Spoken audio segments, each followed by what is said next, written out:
اللہ سبحانہ و تعالیٰ کے پاک نام سے شروع جو بڑا مہربان اور نہایت رحم فرمانے والا ہے۔ ناظرین کرام، بنی اسرائیل میں ایک نوجوان تھا، بڑا نافرمان تھا۔ شہر والوں نے اس کو شہر سے نکال دیا، وہ ویرانے میں چلا گیا، وہاں کوئی آنے جانے والا نہیں تھا۔ حالات کی تنگی نے جب جھٹکا دیا تو بیمار ہو گیا، بیمار ہوا تو کھانے پینے کو کچھ نہیں تھا۔ موت کے اثرات شروع ہوئے، مرتے دم تک توبہ نہیں کی، اکڑتا رہا۔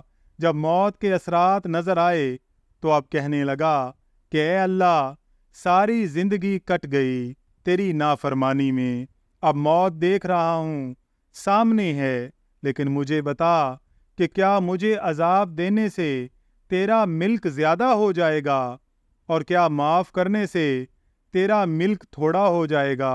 اے میرے رب، اگر مجھے یہ پتا ہوتا کہ مجھے عذاب دینے سے تیرا ملک بڑھ جائے گا اور مجھے معاف کر دینے سے تیرا ملک گھٹ جائے گا تو میں تجھ سے کبھی بخشش نہ مانگتا۔ مجھے پتا ہے کہ تو مجھے عذاب دے تو تیرے ملک میں زیادتی نہیں، مجھے معاف کر دے تو تیرے ملک میں کمی نہیں۔ یہ دیکھ لے، میں نافرمان ہوں اور بڑی ذلت میں مر رہا ہوں، کوئی میرا سنگی ساتھی نہیں، سب نے مجھے چھوڑ دیا ہے، اب تو مجھے نہ چھوڑ، مجھے معاف کر دے، مجھے معاف کر دے۔ اور اتنے میں اس کی جان نکل گئی۔ حضرت موسیٰ علیہ السلام پر وحی آئی کہ اے موسیٰ، میرا ایک دوست وہاں کھنڈرات میں مر گیا ہے، اس کا جا کے غسل کا انتظام کر، اس کا جنازہ پڑھو اور شہر کے سارے نافرمانوں میں اعلان کرو کہ آج جو بخشش چاہتا ہے اس کا جنازہ پڑھ لے، ان کی بھی بخشش ہو جائے گی۔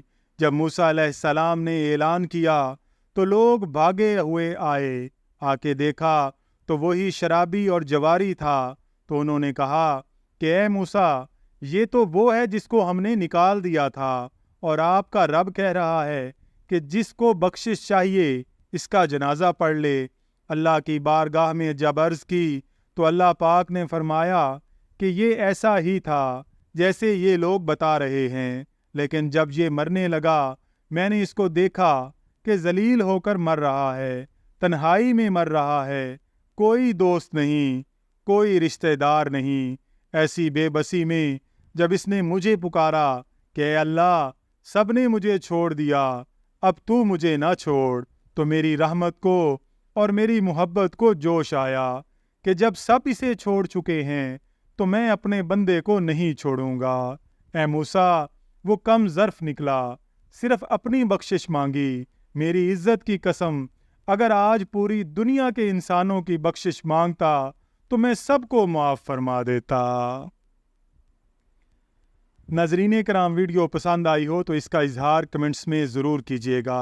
اللہ تعالیٰ سے دعا ہے کہ اللہ تعالیٰ ہم سب کا حامی و ناصر ہو، آمین یا رب العالمین۔